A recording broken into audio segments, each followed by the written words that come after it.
Hello, and welcome back to AI Ramblings, episode 47. We're rushing again through March, and a lot again happened this week. The main topic I want to cover today is going to be Nvidia's GTC 2026. Just a lot happened there. It sets the tone for a lot to expect all the way through the end of the decade.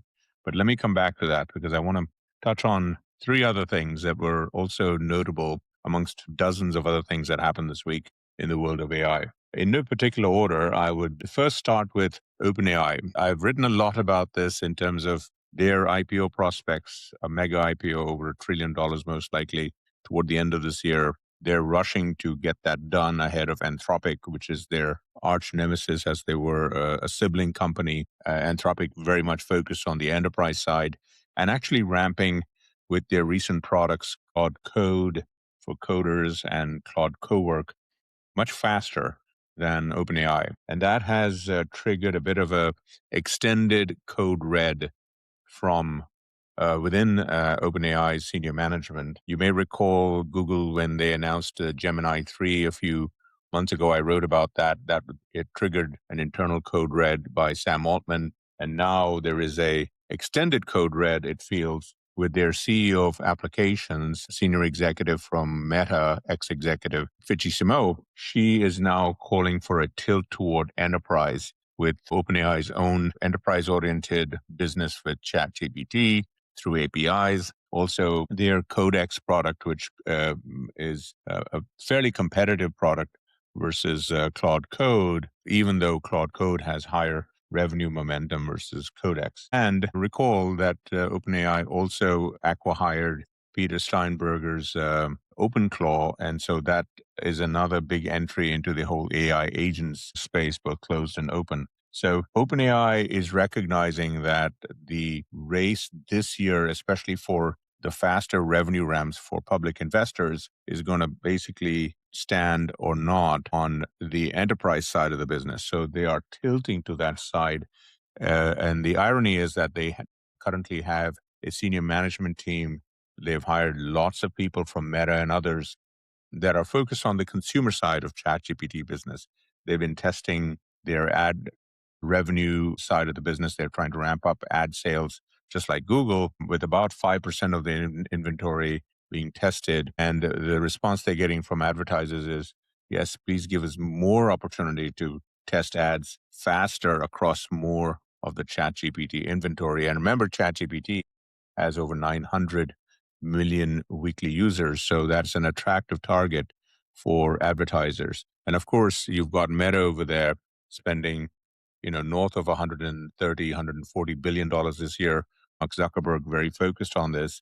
So OpenAI is not just competing with Anthropic in terms of an IPO race, but also competing with Meta on the advertising side, and not to mention the big gorilla on the corner, Google, which is just on a rampage run with everything from their TPU infrastructure, vertical infrastructure with lots of compute available, and also their distribution arrangements with Apple, which will roll out later this year for the AI-enabled Siri. And on that front, that leads us to the second item that I wanted to discuss, which is Google Gemini AI launching basically to all of their users. So billions of users, so not just the paying ones, but the Google users and users of Google properties like Gmail, Docs, Maps, etc., where Gemini is delivered to them through a new feature called personal intelligence. This is an idea kind of borrowed from Apple's idea for personal intelligence cloud, which they're implementing with Google's help, ironically. But Google is basically turning the switch on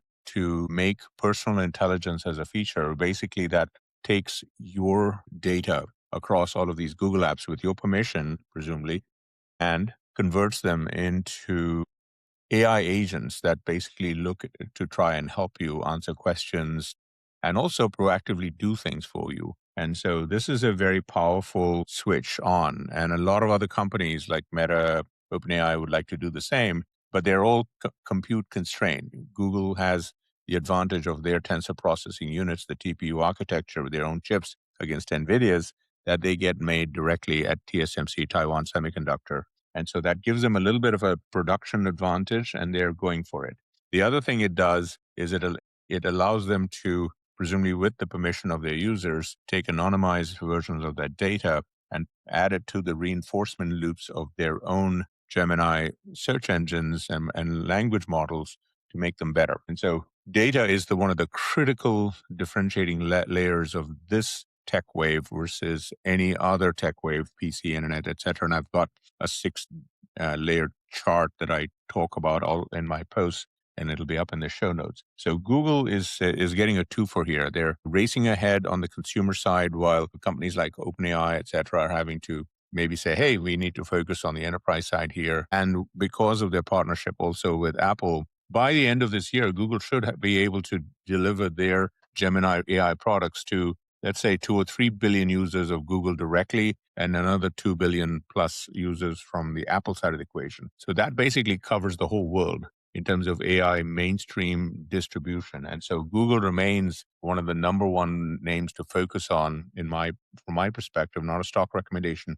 along with Apple, if you're looking for the consumer distribution side of the equation for AI and AI agents, not just search, but AI agents. So those two developments, I think, were important to kind of think about and talk about. The last point I want to talk about before I go into our major topic are supply constraints for AI.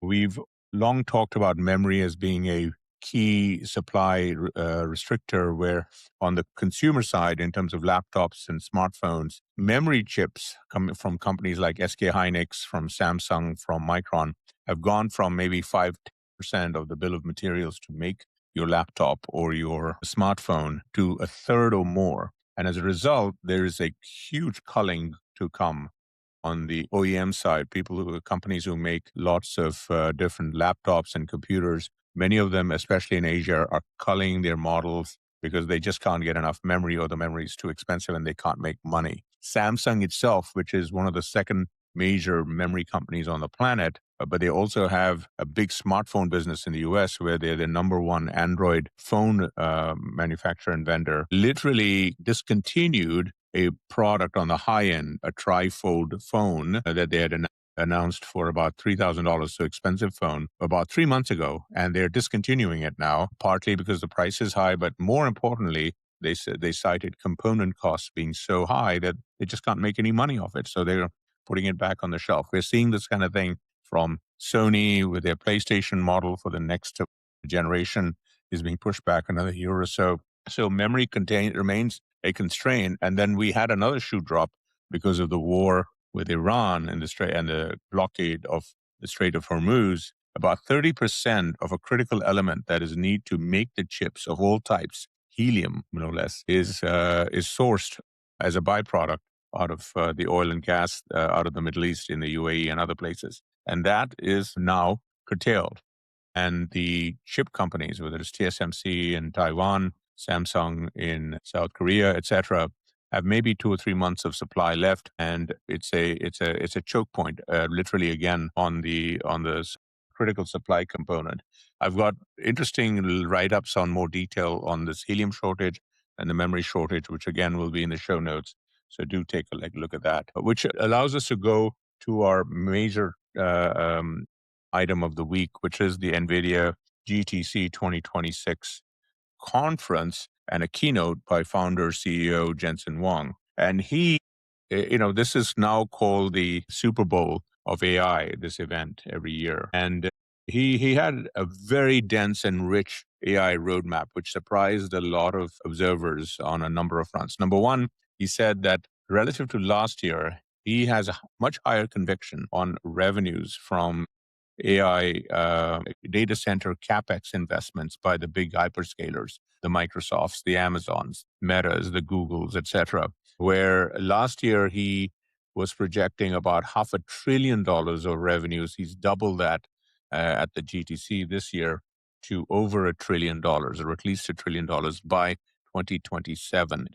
So that just kind of underlines the just dramatic race to build a lot of capacity to allow users, businesses, and consumers to generate the tokens to actually do lots of useful things with AI chatbots or with AI agents, which are the two big applications that are just mushrooming and exploding. So that's number one.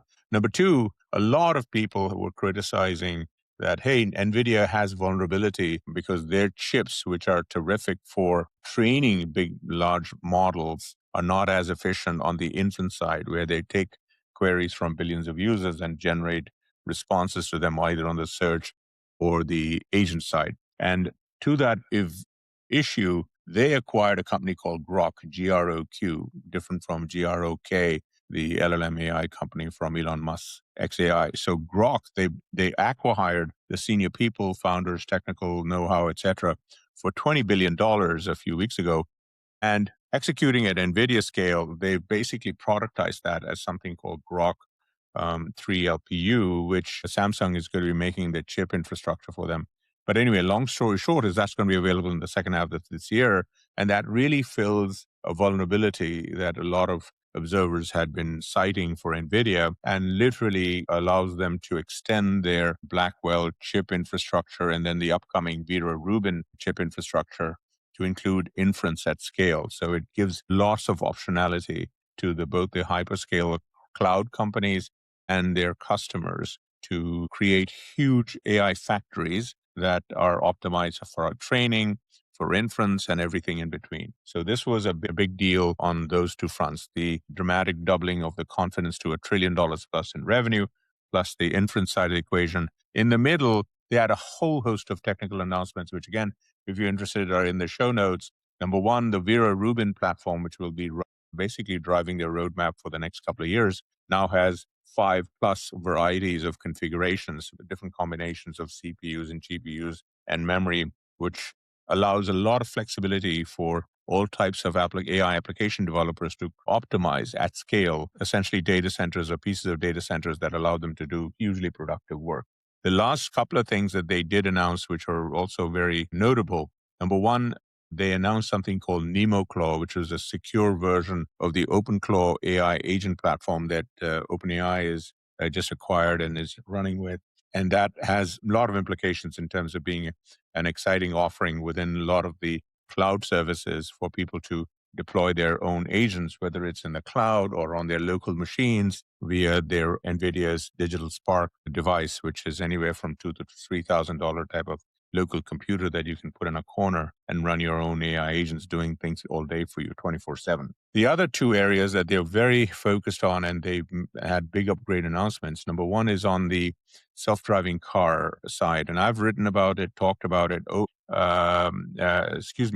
NVIDIA is very well positioned, more than people understand, versus Tesla with their self-driving car fleet idea with robotaxi and Google's Waymo. They are offering a hardware software platform called Alpamayo and with their Thor chips and lots of open source software that lots and lots of big auto companies around the world, everyone from Mercedes to Nissan to big Chinese automakers like BYD and Geely are all deploying to create their own versions of auto-driving automobiles and other vehicles. And NVIDIA has an opportunity to essentially be the layer that provides the infrastructure for all of this. This is less than 1% of their revenue today, but very quickly in the next 2 or 3 years, you could see this become much more significant.